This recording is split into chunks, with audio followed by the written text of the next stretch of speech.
அகர முகர எழுத்தெல்லாம் ஆதிபவன் முதற்றே உலகு. தெய்வத்தால் ஆகாதெனினும் முயற்சி தன் மெய்வருத்த கூலி தரும். வள்ளுவர் வாக்கு. இந்த வாக்குக்கு நாங்கள் இன்று காலையிலேயே இப்படியெல்லாம் பேசினா எங்க பேச முடியும். இதெல்லாம் ரொம்ப கஷ்டமான பேசப்பா. இந்த சேர்ல உக்காந்த பிறகுதான் கஷ்டமே தெரியுது. கொஞ்சம் ரிலாக்ஸா பண்ணிட்டு அப்படி அழகா பேசுறத விட்டுட்டு சும்மா அது எதுகையும் மோனையெல்லாம் போட்டு இலக்கிய தரமா பேசிக்கிட்டு நண்பருடைய தங்க நகை பாதைன்னு சொல்லிட்டு ஒரு குலசேகரனுடைய நாவலை பத்தி புரவி கூடுகையில் பேசினாங்க. நானும் அதை பற்றி பேசினேன். அந்த நாவலை முழுக்க படித்தேன். அதுக்கு எனக்கு கனெக்ட் ஆனது என்னுடைய வாழ்விடத்தை சார்ந்து என்னுடைய வாழ்விடம் என்றது திருவண்ணாமலை மாவட்டம், வடார்காடு மாவட்டம் ஒட்டிய தருமபுரி, ஒருங்கிணைந்த தருமபுரி மாவட்டமாக இருந்து இன்னைக்கு கிருஷ்ணகிரி மாவட்டமாக இருக்கிற ஒரு 150 கிலோமீட்டர் சரௌண்டிங் வட்டப்பாதையில் தான் மொத்த வாழ்விடமும் எனது அமைந்திருக்கிறது. இதை தாண்டி பறக்காத சின்ன கூட்டுக்குள் சிறிய பறவையாகவே வாழ்ந்துட்டேன். ஏதோ பசங்க தயவில் இப்படி கேரளாலாம் போயிட்டு வந்தேன். கொஞ்சம் மனம் தளர்வு அடைந்திருக்கிறது. ஏன்னா அந்த இணையரின் பிரிவுங்கிறது மீட்க முடியாத விஷயமா இருந்தாலும் அது பிள்ளைகளால் நான் அதை கடந்து கொண்டிருக்கிறேன் என்றதான் இலக்கிய சார்ந்த சிந்தனையாலும் பல சாரளங்களை நோக்கி நகர்வதாலும் எனது பாதை நல்லபடி போயிட்டு இருக்குது. இதை நான் சொல்ல வந்தது, நான் அதை பற்றி சொல்லும்போது நாவலை பற்றி தான் பேசணும். நாவலுங்கிறது 1000 பக்கத்தில் எழுதுறது பெரிய தொடர்கதை என்றது. ஏன்னா நாவலுக்கு அவங்க சில பேர் சொல்கிற விளக்கம்லாம், நாவல் மிகப்பெரிய களம், நிறைய விஷயங்களை அதுக்குள்ளர கொண்டு வர முடியும் தான். பொதுவாக கதை சொல்றதுன்றது அரேபிய இரவுகளின் 1001 கவிதை இரவுகள் சொல்லிட்டு ஒரு கதை படித்தேன். அந்த கதையில் அவன் அந்த ஒரு அரசர் அவர் ஒரு நாளைக்கு ஒரு பொண்ணை கல்யாணம் பண்ணிக்குவாரு. அன்னைக்கு பெண்கள் மேல இருக்கிற ஒரு காழ்ப்புணர்வு காரணமா மறுநாள் காலையில அவர் கொலை பண்ணிடுவாங்க. அப்படி ஒரு பொண்ணு அப்படி நடந்துகிட்டே இருக்கிற நேரத்துல அவன் அதிகாரத்துல இருக்கிறதுனால அவன் கேட்க முடியல. ஒரு பொண்ணு அவங்கள வலிய அவங்கள கல்யாணம் பண்ணிக்கிறாங்க. என்னடா இது வலிய யாருன்னா சாவத்தை அடிக்குவாங்களான்றத இல்ல அந்த அரசரை என்னால் திருத்த முடியும். அந்த இரவு வந்தது எல்லா வேலையும் பணி முடிஞ்சதும் அவர் வரும்போது அவர் கதை சொல்லுவாங்க. டெய்லி ஒரு கதை 1001 இரவுகள் நடக்குது. அது 324 கதை. அது சுவாரஸ்யமா முடியும். அடுத்து என்ன யோசிக்க வைக்கிற கதையா இருக்கிறதுனால ராஜா அடுத்த நாள் கேட்பாரு, என்னாச்சு. இப்படியே ஒரு 1001 இரவுகள் போனதும் இன்னைக்கு அவரு அந்த அம்மா 1001 நாள் போயிட்டு எனக்கு கதை சொல்றதுக்கு அந்த அம்மாவுக்கு எதுவுமே இல்லை. எல்லா கதையும் சொல்லிட்டாங்க. உடனே அன்னைக்கு சாயங்காலம் இரவு இன்னைக்கோட எனக்கு கதை சொல்றதுக்கு ஒண்ணும் இல்லை, ஆனா நாளை காலையில என்ன கொண்டுடுவீங்கல்ல என்றாரு. அந்த ராஜா இவங்களை பார்த்துட்டு, இந்த 1001 இரவுகள் கதை கேட்டதுல என் மனசு ரொம்ப பண்பட்டு இருக்குது.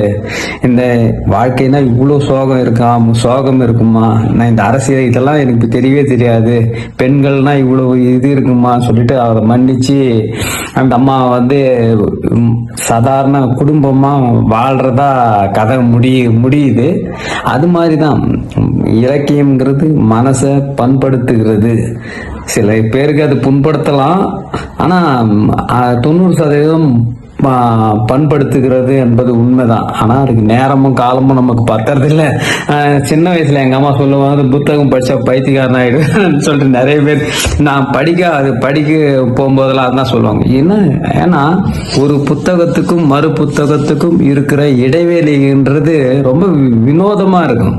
ஒருத்தவங்க சொல்ற ஒரு கருத்துக்கெல்லாம் எனக்கு தெரியவே தெரியாது, பெண்கள்னா இவ்வளவு இது இருக்குமா சொல்லிட்டு அதை மன்னிச்சு அந்த அம்மா சாதாரண குடும்பமா வாழ்றதா கதை முடியுது. அது மாதிரிதான் இலக்கியம்ங்கிறது மனசை பண்படுத்துகிறது. சில பேருக்கு அது புண்படுத்தலாம், ஆனா 90% பண்படுத்துகிறது என்பது உண்மைதான். ஆனா அதுக்கு நேரமும் காலமும் நமக்கு பத்துறதில்ல. சின்ன வயசுல எங்க அம்மா சொல்லுவாங்க, புத்தகம் படிச்சா பைத்தியக்காரன் ஆயிடுன்னு சொல்லிட்டு நிறைய பேர் நான் படிக்க போகும்போதெல்லாம் அதான் சொல்லுவாங்க. ஏன்னா ஒரு புத்தகத்துக்கும் மறு புத்தகத்துக்கும் இருக்கிற இடைவேளைன்றது ரொம்ப வினோதமா இருக்கும். ஒருத்தவங்க சொல்ற ஒரு கருத்து இன்னொரு புத்தகத்துல அதே ஆப்போசிட்டா தலைகளா இருக்கும். அத சில விஷயம்லாம் யோசிக்கும் போது எனக்கு பித்து பிடிச்சிரும். அது மாதிரி தான் ஒருத்தன் வந்து நல்லதுன்னு சொல்ற விஷயத்த ஒருத்தன் கெட்டதுன்னு சொல்லுவான். கெட்டதுன்ற சொல்றது இதுக்காக தான் சில நேரத்துல எனக்கே அதீத குழப்பம்லாம் இருந்ததுனால நான் புத்தகம் படிக்கிறதே நிறுத்த வேண்டிய சூழ்நிலை வந்துச்சு. அம்மா வந்து என்னையே கேள்வி கேட்கறப்ப ஒரு தான் தோன்றித்தனமா போயிட்டு இருக்கிறன்ற மாதிரிலாம் பேசி எல்லாம் வந்தது. அதனாலதான் அப்புறமா சலிச்சு கொடுக்க ஆரம்பிச்சாங்க. நான் என் நண்பர் முல்லைவாசன் வந்து எனக்கு இதை படிச்சா நல்லா இருக்கணும். அந்த சலித்த புத்தகங்களை படித்ததனால் நான் சிதையாமல் இருந்திருக்கிறேன். ஆனா இது சிதையாமலான்றது எங்க வீட்டுக்காரம்மா சிதைச்சதை வச்சு ஏத்துக்க முடியாது. ஆனா யதார்த்தம், இது நடந்தே தீரும். அது காலம்தான் பதில் சொல்லணும். இது மாதிரிதான் கதைகள் மனசை பண்படுத்துகிறது. அது ரணத்தை கிளறி ஆத்துற ஒரு தத்துவமாக கூட அது இயங்குதளத்தில் இயங்கிக் கொண்டிருக்கிறது.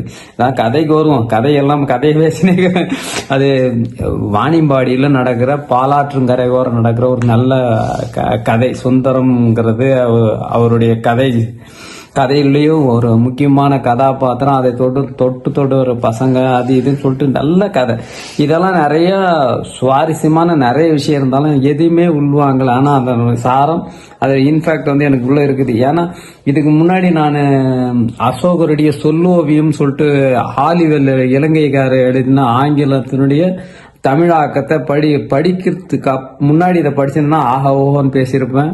அப்புறமா தர்மலிங்க ஐயா எழுதுன அயோத்திதாசர் ஒரு நூலை அவருடைய நூலை படிக்காது இருந்தா இதெல்லாம் இன்னைக்கு ஆஹா ஓஹோன்னு. தன்னை சிந்திக்க விடாத, தன்னை கேள்வி கேட்க விடாத எந்த இலக்கியமும் இல்ல சரி நல்லதில்லைன்ற முடிவுக்கு நான் இப்போ இருந்தாலும், ஆனாலும் என்னுடைய மண் சார்ந்த ஒரு நாவல் என்பதால் இதை எனக்கு அதிகமா கவர்ந்திருக்கிறது. அதுவும் நிறைய உள்ள போய் நிறைய பேசினாங்க. இதுல மண் தவறு செய்திருக்கிறது, அதனால் பாதிக்கப்பட்டார்னு பாவை சொன்ன வித்தியாசமான அணுகுமுறை எனக்கு ரொம்பவும் பிடிச்சிருக்கு. பாவையாவுக்கு நன்றியை தெரிவித்துக் கொண்டு இத்துடன் முடித்துக் கொள்கிறேன். நன்றி, வணக்கம். நான் உங்கள் கலையன்பன். Okay, right.